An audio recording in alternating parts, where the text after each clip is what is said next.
Welcome to Science Easy Tech channel. In this video, we are going to discuss about various nutritional programs in India. This video is exclusively for BSc Nursing students, post-basic BSc Nursing students, as well as students who are studying nutrition and dietetics.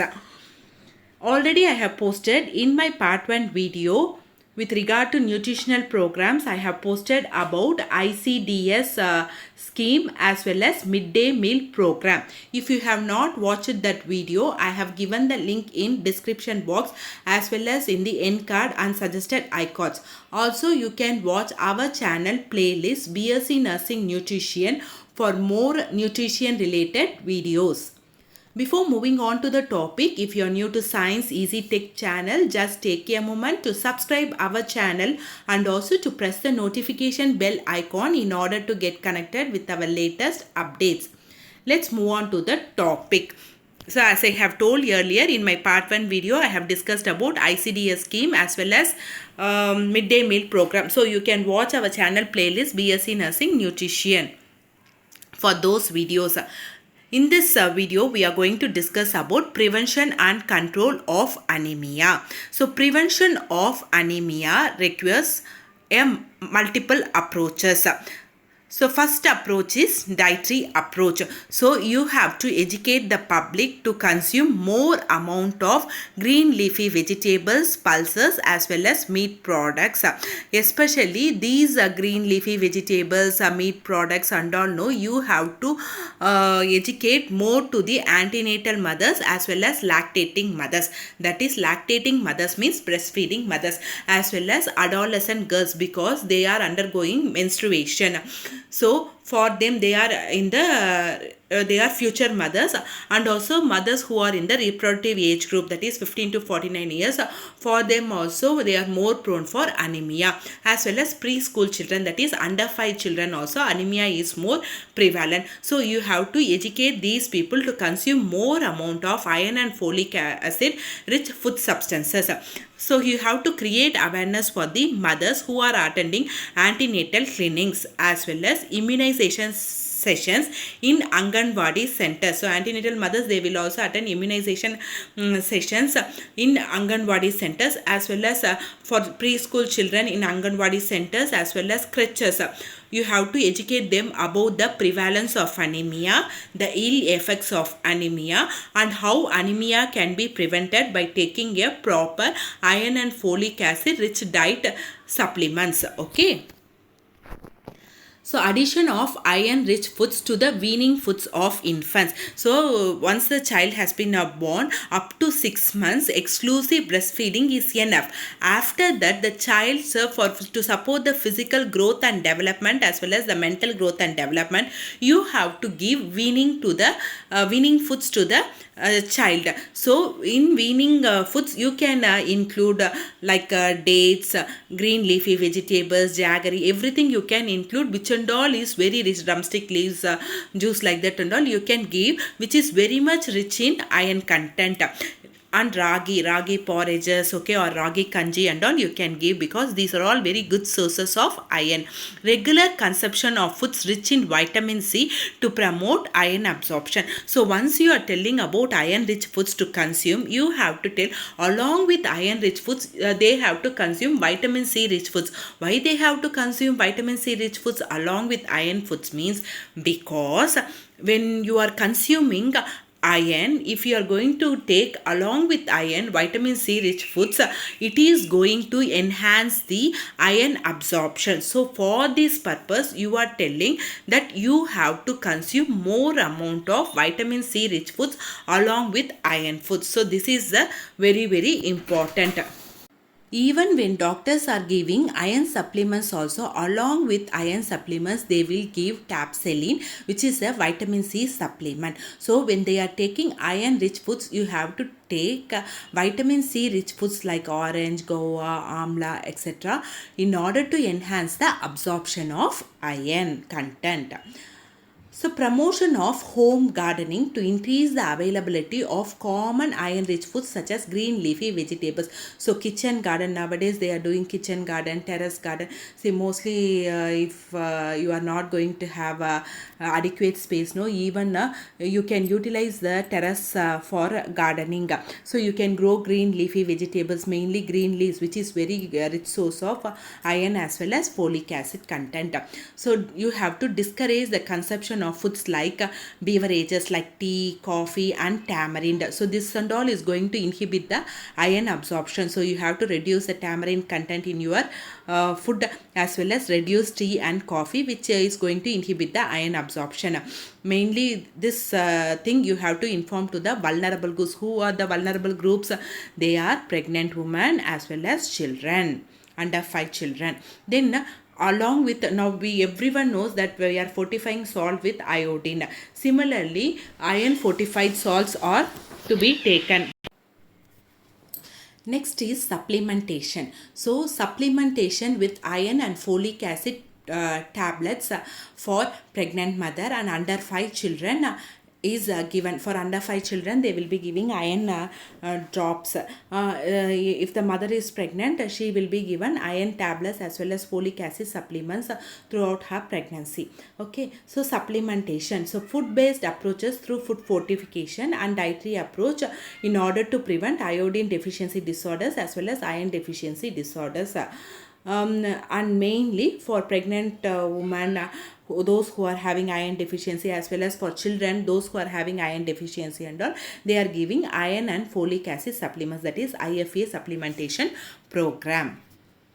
So, for preventing anemia, low dosage of iron is adequate. So, our government of India has formulated the National Anemia Prophylaxis program. So, here for pregnant mother as well as lactating mother, they will be given 60 milligram elemental iron plus 500 milligram folic acid tablet daily, that is IFA. Both iron how much ma? 60 milligram, and folic acid is 500 milligram. This IFA tablet is given daily for at least 100 days during the pregnancy period, and preschool children will be receiving 20 milligram elemental iron plus 100 microgram folic acid daily. So, to improve compliance, what you have to do, you have to tell the pregnant mother, whoever is coming for antenatal care, whether they are taking adequately the iron and folic acid tablets as prescribed by the physician.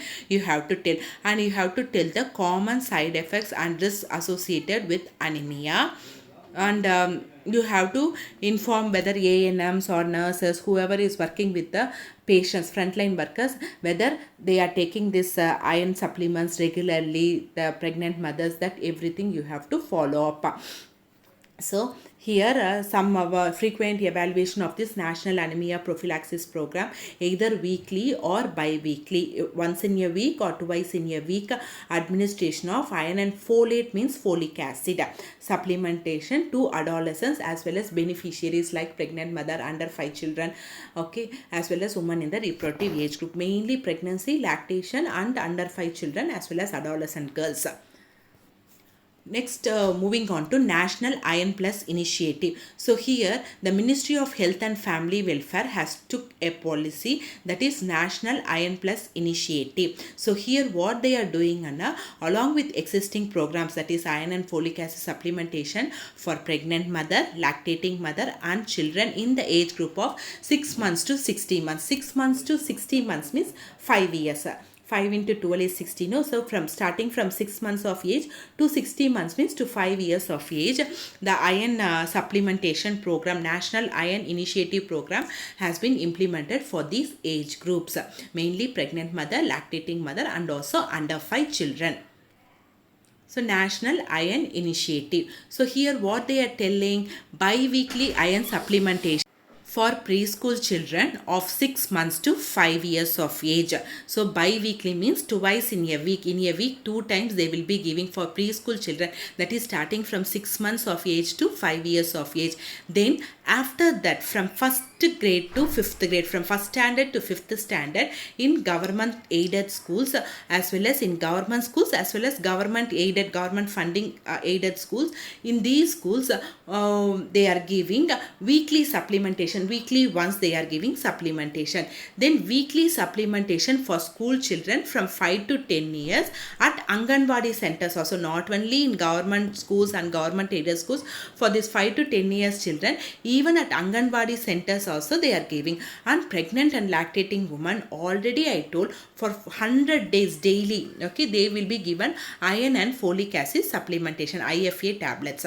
Okay, weekly supplementation for women in reproductive age group. In reproductive age group means starting from 15 to 49 years. Okay, so this age group is called as reproductive age group for women. So for them also weekly supplementation of iron is given.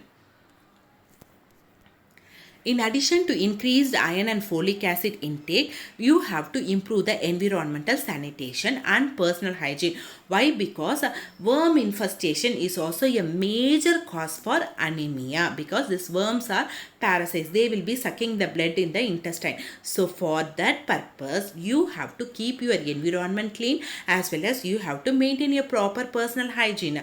Deworming is done regularly. You have to at least 3 months once or 6 months once, you have to take albendazole or mebendazole tablets. For children, syrups are available. Albendazole syrup suspensions are available. You can take it. So this will be destroying the worm infestation. So worm infestation, not only nutrition related causes, worm infestation related cause of anemia is also more common. And improvement in food intake results in improvement in hemoglobin levels, and thereby your activity level is going to get increased. Next, prevention and control of vitamin A deficiency diseases, that is through vitamin A prophylaxis program. So first is nutritional education. Educate about the foods which are rich in vitamin A. So all green leafy vegetables or yellow color fruits and vegetables. Yellow color fruits like carrots, you can tell. Then papaya, pumpkin, mango. So all these contains what? More amount of vitamin A rich food substances. Dietary modification. So dietary modification, I told, in the diet include more amount of community rich foods which are rich in vitamin A. So nearby foods like green leafy vegetables, drumstick leaves, and locally available mangoes. So like that, pumpkins and all you can include in your diet, and you can modify your diet accordingly, and you can take more amount of vitamin A rich supplements for food items. Then periodic supplementation of vitamin A. So here starting from children 9 months to under 5 years children, so they are giving immunization, okay, that is supplementation, okay, with the vitamin A doses. Oils, they are giving vitamin A oil with 1 lakh international units for 9 months child, along with measles immunization. They will be giving orally 1 lakh international units of vitamin A oil, and every year at least 2 times, 6 months once interval, you will be given 2 lakh international units from children 1.5 year to till 5 years of age. 59 months is nothing but under 5 years of age. Next, the coverage under massive dose vitamin A administration has improved now, so that this vitamin A supplementation is going to reduce more amount of nutrition related, vitamin A related blindness. Okay, it is going to decrease more amount of vitamin A related blindness. So vitamin A deficiency is more common in children 1 to 5 years children, as well as who are malnourished. Protein energy malnutrition we have talked no. So child who are having protein energy malnutrition are also more prone for vitamin A deficiency. And post measles, after measles, there may be chances for more amount of vitamin A deficiency. So how you can prevent? Take more amount of dark green leafy vegetables, yellow vegetables, as well as fruits like papaya, mangoes, carrot, like that and all. Then treatment vitamin A capsules are available. 2 lakh international units, 1 lakh international units. If not, vitamin A oil suspensions are also available along with immunization program. You can tell and you can take it. Okay. So this is with regard to vitamin A deficiency prevention.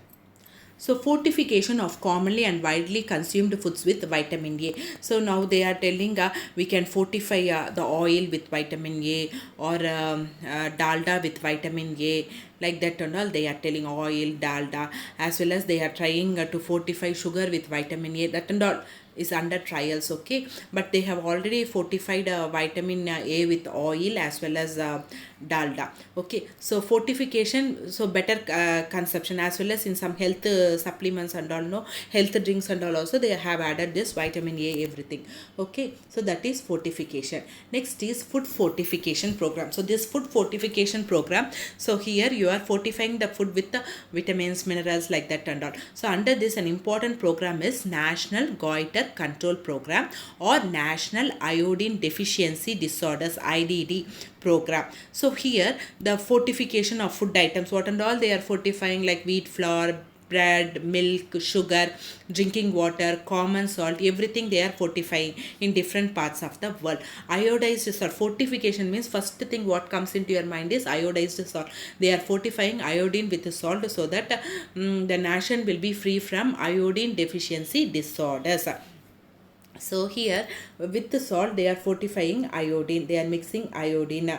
Okay, mainly potassium iodate they are mixing. Okay, so this is going to be very useful and economical in order to prevent iodine deficiency disorders like goiter and thyroid related problems. So you can cover a very large group of population by fortification program. And this goiter is all more common in hilly areas, tribal areas, where there is where you will not get adequate sea rich foods. So in such areas and all, if you are going to give this fortified salt every day in cooking, we are going to include the salt. So we are going to take along with that salt iodine. Goiter has reduced a lot because of this iodine fortification program. So this is iodized salt. So double fortified salt. Iodine deficiency disorders and iron deficiency anemia are widely prevalent in the country. So nowadays they are fortifying the food with both iodine, that is salt with both iodine and iron is recommended to prevent these two deficiency disorders. National Institute of Nutrition. So this National Institute of Nutrition was in Hyderabad. Okay, in our country, this NIN means National Institute of Nutrition, which is in Hyderabad. Its head office in Hyderabad. And so they are telling that we have to double fortify the salt both with iron as well as in iodine. Okay, to prevent what? To prevent iodine deficiency disorders as well as anemia, iron deficiency anemia. Hope this video has given a detailed explanation. If you like my video, please give a thumbs up, share and subscribe to Science Easy Tech channel. In my next video, I will be talking about another nutritional intervention program, that is applied nutritional program. So after that, after completing applied nutritional program, in my future videos I will be talking about national and international agencies working towards nutrition. You can watch our channel playlist for more nursing related videos. Keep supporting to Science Easy Tech channel. Thank you friends.